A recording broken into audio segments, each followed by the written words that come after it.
देख रहे हैं 4 PM और मैं हूं आपके साथ सिमरन। शुरुआत करते हैं इस वक्त की बड़ी खबरों के साथ।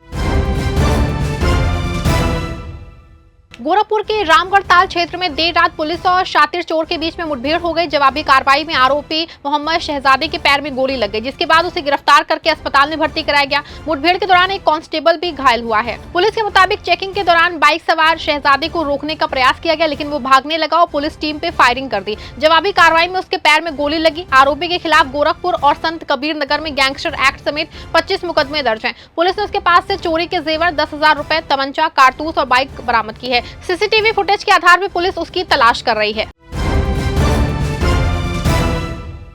बदायूं के बिसौली में जुलूस के लिए चंदा मांगने के लिए विवाद का मामला सामने आया है। एक विधवा महिला ने कुछ लोगों पे चंदा देने से इनकार करने के बाद घर में घुस के बेटियों से मारपीट का आरोप लगाया है। घटना का वीडियो सोशल मीडिया पे प्रसारित होने की भी बात कही जा रही है। पीड़िता का आरोप है कि आर्थिक स्थिति ठीक नहीं होने के कारण उसने चंदा देने में असमर्थता जताई थी, जिसके बाद विवाद हुआ और कुछ लोग घर में घुस गए। महिला ने बेटियों के साथ मारपीट का आरोप लगाया है। शिकायत के बाद पुलिस के उच्च अधिकारियों और मुख्यमंत्री पोर्टल पे भी कार्रवाई की मांग की गई है। हालांकि वीडियो और आरोपों की स्वतंत्र पुष्टि नहीं हुई है। पुलिस की जांच के बाद ही मामले में की स्थिति जो है वो स्पष्ट हो पाएगी।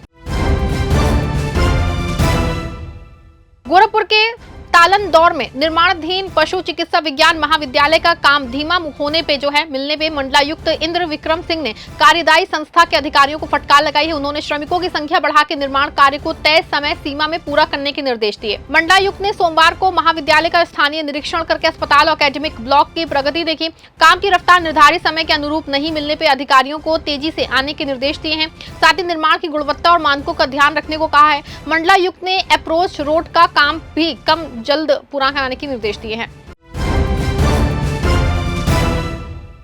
गोरखपुर के चिल्लूपार विधानसभा क्षेत्र में बसपा ने आगामी विधानसभा चुनाव को लेकर चुनावी अभियान का आगाज कर दिया है। अतरौला खेर मैदान में आयोजित रैली में पार्टी के मुख्य मंडल जोन प्रभारी डॉक्टर मदन राम ने अस्मिता चंद को चिल्लू पार से प्रभारी सह प्रत्याशी घोषित किया है। घोषणा के बाद कार्यकर्ताओं में उत्साह देखने को मिला। सभा में डॉक्टर मदन राम ने कार्यकर्ताओं से चुनाव की तैयारियों में जुटने की अपील की है और भाजपा सरकार पे भ्रष्टाचार और महंगाई को लेकर निशाना साधा। वहीं अस्मिता चंद ने पार्टी नेतृत्व का आभार जताते हुए चिल्लू पार सीट जीत के मायावती को सौंपने का संकल्प लिया है। कार्यक्रम में बड़ी संख्या में बसपा पदाधिकारी, कार्यकर्ता और समर्थक मौजूद रहे। बरेली के स्टेशन रोड पे सोमवार शाम उस वक्त हड़कंप मच गया जब होटल के पास एक विदेशी युवक के कथित तौर पे शराब के नशे में हंगामा करने की सूचना सामने आई। युवक के सड़क पे काफी देर तक हंगामा करने से मौके पे लोगों की भीड़ जुट गई। स्थानीय लोगों के मुताबिक युवक के नशे में होने की बात कही जा रही है। हंगामे के चलते सड़क पे अफरा तफरी का माहौल बन गया। घटना की सूचना पुलिस को दिए जाने की जानकारी सामने आई है। फिलहाल सार्वजनिक स्थान पे विदेशी युवक के हंगामे का मामला इलाके में चर्चा का विषय बन गया है। बरेली के सुभाष नगर थाना क्षेत्र में 2 महिलाओं के बीच मारपीट का वीडियो सोशल मीडिया पे काफी वायरल हो रहा है। शराब की दुकान के पास किसी बात को लेकर दोनों में कहासुनी हुई, जिसके बाद विवाद हाथापाई तक पहुंच गया। सड़क पे मारपीट होते देख मौके पे लोगों की भीड़ जुट गई। बताया जा रहा है कि एक महिला शराब की दुकान के पास नमकीन पानी का ठेला लगाती है। सोमवार को वहां से गुजर रही दूसरी महिला से किसी बात को लेकर उसका विवाद हो गया। देखते ही देखते दोनों महिलाएं आपस में भिड़ गई और सड़क पे मारपीट करने लग गई। इसी दौरान किसी व्यक्ति ने घटना का वीडियो बना लिया, जो अब सोशल मीडिया पे वायरल हो रहा है।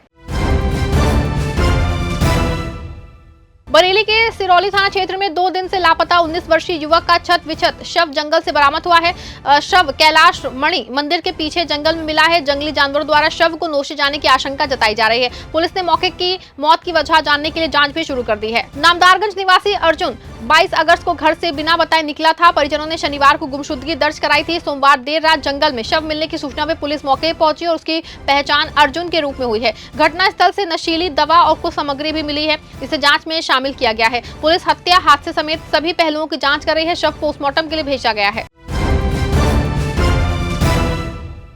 मिर्जापुर के मणिहान थाना क्षेत्र के अमोई 84 गांव में उस वक्त हड़कंप मच गया जब एक कुएं में करीब 10 फीट लंबा मगरमच्छ दिखाई दिया है। ग्रामीणों की सूचना पे वन विभाग की टीम मौके पहुंची, लेकिन मगरमच्छ को पकड़ने में सफलता नहीं मिली। घटना के बाद ग्रामीणों में दहशत का माहौल है। बताया जा रहा है कि मगरमच्छ दीना नाथ यादव के कुएं में मौजूद है। वन विभाग की टीम ने उसे पकड़ने का प्रयास किया, लेकिन ग्रामीणों की भीड़ देख के मगरमच्छ कुएं के अंदर चला गया, जिससे जाल डालना मुश्किल हो गया। रेंज अधिकारी गिरिराज गोवर्धन गिरी ने ग्रामीणों से सावधानी बरतने की अपील की है। वन विभाग जल्द मगरमच्छ को पकड़ने की कोशिश करेगा। मिर्जापुर के जमालपुर क्षेत्र में पानी निकासी का मार्ग बाधित होने से 50 बीघा धान की फसल जो है जलमग्न हो गई है। किसानों का आरोप है कि निकासी मार्ग पर अतिक्रमण के चलते पानी की निकासी नहीं हो पा रही है। फसल सड़ने की आशंका से किसान परेशान हैं। दौलताबाद के बेलहर मौजा में जलभराव से खेतों में खड़ी धान की फसल प्रभावित हो रही है। किसानों का कहना है कि पिछले साल भी जलभराव से फसल बर्बाद हुई थी, लेकिन अब तक समस्या का स्थायी समाधान नहीं हुआ है। राजस्व विभाग के सर्वों के बावजूद मुआवजा नहीं मिलने का भी आरोप है। किसानों ने प्रशासन से निकासी मार्ग को अतिक्रमण मुक्त कराने और उचित मुआवजा देने की मांग की है। मिर्जापुर में लगातार हुई बारिश के चलते एएस जुबली इंटर कॉलेज के एक पुराने और जर्जर कक्ष की छत धराशायी हो गई। गनीमत रही कि हादसे के वक्त कॉलेज बंद था, जिससे कि बड़ा हादसा टल गया। घटना के बाद जिलाधिकारी पवन कुमार गंगवार ने मौके पहुंच के निरीक्षण किया। सोमवार देर शाम से रात तक हुई बारिश के दौरान कॉलेज के कक्ष की छत और भवन का एक हिस्सा अचानक गिर गया। मंगलवार को डीएम ने मौके पर पहुंच के स्थिति का जायजा लिया। उन्होंने बताया कि प्रोजेक्ट अलंकार के तहत भवन की मरम्मत कराई जाएगी। डीएम ने संबंधित अधिकारियों को आवश्यक दिशा निर्देश दिए हैं। मिर्जापुर के विंध्याचल में क्षेत्र में शिवपुर रेलवे क्रॉसिंग पे फुट ओवर ब्रिज बनाने की मांग तेज हो गई है। ग्रामीणों का कहना है कि रेलवे फाटक बंद होने के कारण स्कूली छात्रों और विद्या धाम आने वाले श्रद्धालुओं को रेलवे ट्रैक पार करना पड़ता है, जिससे कि हादसे का खतरा बना रहता है। राष्ट्रवादी मंच के संयोजक मनोज श्रीवास्तव के नेतृत्व में ग्रामीणों ने कलेक्ट्रेट पहुंच के जिलाधिकारी को ज्ञापन सौंपा। ग्रामीणों के मुताबिक शिवपुर रेलवे क्रॉसिंग से राजकीय कन्या इंटर कॉलेज जाने वाली छात्राओं और त्रिकोण परिक्रमा करने वाले श्रद्धालुओं की आवाजाही रहती है। नवरात्रि और पितृ पक्ष में भी यहाँ भीड़ बढ़ जाती है। ग्रामीणों ने सुरक्षा के लिए रेलवे पैदल पुल का निर्माण कराने की मांग की है। बरेली में समाजवादी पार्टी ने जननायक बीपी मंडल की जयंती पे विचार गोष्ठी आयोजित करके उनके सामाजिक न्याय के संघर्ष को याद दिलाया। जिला कार्यालय में हुए कार्यक्रम में नेताओं और कार्यकर्ताओं ने बीपी मंडल के चित्र पे माल्यार्पण किया और सामाजिक बराबरी की लड़ाई को आगे बढ़ाने का संकल्प लिया है। जिलाध्यक्ष शुभलेश यादव ने कहा कि मंडल आयोग की सिफारिशों का लागू होना सामाजिक न्याय की दिशा में ऐतिहासिक कदम था। वक्ताओं ने शिक्षा, रोजगार और राजनीतिक प्रतिनिधित्व में समान भागीदारी की जरूरत बताई। नेताओं ने कार्यकर्ताओं से गांव-गांव जाकर सामाजिक न्याय और अधिकारों के प्रति लोगों को जागरूक करने की अपील की है। कार्यक्रम में पार्टी के पदाधिकारी और कार्यकर्ता मौजूद रहे। रक्षाबंधन से पहले बरेली में खाद्य सुरक्षा विभाग ने मिलावटी और अस्वच्छ खाद्य पदार्थों के खिलाफ अभियान तेज कर दिया है। 4 टीमों ने कई मिठाई की दुकानों और खाद्य प्रतिष्ठानों पर छापेमारी करके नमूने लिए। कार्रवाई के दौरान करीब 1.45 लाख रुपए का खाद्य पदार्थ नष्ट कराया गया। नदोसी ने मिठाई प्रतिष्ठानों से दूध की लॉज और बर्फी समेत कई नमूने लिए गए हैं, जिसमें अस्वच्छ परिस्थितियों में रखी गई 140 किलो लॉज और 350 किलो बर्फी नष्ट कराई गई है। वहीं बदायूं से बरेली आ रही वैन से 275 किलो खराब और दुर्गंध युक्त पनीर बरामद हुआ है। नमूना लेने के बाद करीब 274 किलो पनीर नष्ट कराया गया है। विभाग ने रक्षाबंधन का मिलावटी और असुरक्षित खाद्य पदार्थों के खिलाफ अभियान जारी रखने की बात कही है। सीतापुर कारागार में निरुद्ध हिस्ट्री शीटर बंदी की तबीयत बिगड़ने के बाद मौत हो गई। हालत गंभीर होने पर उसे जिला अस्पताल रेफर किया गया था, जहां डॉक्टरों ने पहुंचने पर मृत घोषित कर दिया। मृतक की पहचान तंबौर के ड्यूटी निवासी निसार के रूप में हुई है। निसार को अवैध असलहा फैक्ट्री के मामले में गिरफ्तार कर 8 अगस्त को जेल भेजा गया था। रात में अचानक उसकी तबियत बिगड़ी और ब्लड प्रेशर बढ़ने की शिकायत के बाद जेल में उपचार कराया गया। हालत गंभीर होने पर जिला अस्पताल ले जाया गया, जहाँ उसकी मौत हो गई। जेल प्रशासन ने आवश्यक कार्रवाई शुरू कर दी है। पोस्टमार्टम और चिकित्सीय रिपोर्ट के बाद मौत की वजह स्पष्ट होगी। गोरखपुर में कथित आपत्तिजनक टिप्पणी के विरोध में निषाद समाज के लोगों ने प्रदर्शन किया है। मंगलवार को शास्त्री चौक पर प्रदर्शनकारियों ने अयोध्या के महंत राजू दास का पुतला फूका है। उसके खिलाफ एफआईआर दर्ज कर कार्रवाई की मांग की है। प्रदर्शनकारियों का आरोप है कि टीवी डिबेट के दौरान महंत राजू दास ने निषाद समाज के नेता के खिलाफ आपत्तिजनक टिप्पणी की है। उन्होंने कहा कि संत समाज से जुड़े व्यक्ति द्वारा ऐसी भाषा का इस्तेमाल निंदनीय है। प्रदर्शनकारियों ने चेतावनी दी है कि कार्रवाई नहीं हुई तो आंदोलन किया जाएगा। इस दौरान देवेंद्र कुमार निषाद और विक्की निषाद समेत अन्य लोग मौजूद रहे। बदायूं के बिसौली क्षेत्र के बरखेटा गांव में प्राथमिक विद्यालय के मुख्य गेट के सामने जलभराव से बच्चे और ग्रामीण परेशान हैं। गंदा पानी जमा होने के कारण स्कूली बच्चों को आने जाने में दिक्कत हो रही है। ग्रामीणों का आरोप है कि शिकायतों के बावजूद समस्या का समाधान नहीं हुआ है। ग्रामीणों के मुताबिक लंबे समय से विद्यालय के गेट के सामने पानी जमा है। आरोप है कि सफाई कर्मचारी भी नियमित रूप से नहीं आता है, जिससे कि सफाई व्यवस्था प्रभावित होती है। ग्रामीणों ने ग्राम प्रधान और संबंधित अधिकारियों को कई बार समस्या की जानकारी देने की बात कही है। अब उन्होंने जल निकासी और नियमित सफाई की व्यवस्था कराने की मांग की है।